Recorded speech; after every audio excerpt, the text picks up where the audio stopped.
这个是粉丝寄来的面料，这个是一个新型的一个材料，它可以用做鞋子，也可以做包包。这个粉丝是做材料的，他希望用他们的材料制作出的包包，放在他们展厅，放在材料的旁边作为一个样板。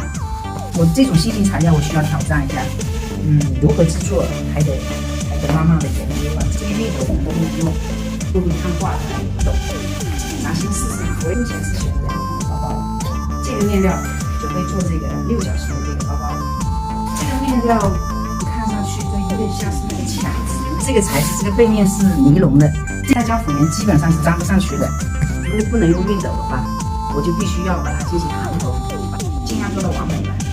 它这种涂鸦的这个花型呢，它选择做这款的圆形的手提包。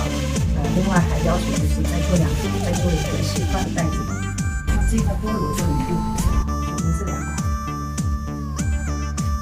我就用它这种新型的面料来挑战一下，咱们拭目以待，看看最后做出来的成品。希望这些新型的材料能带给他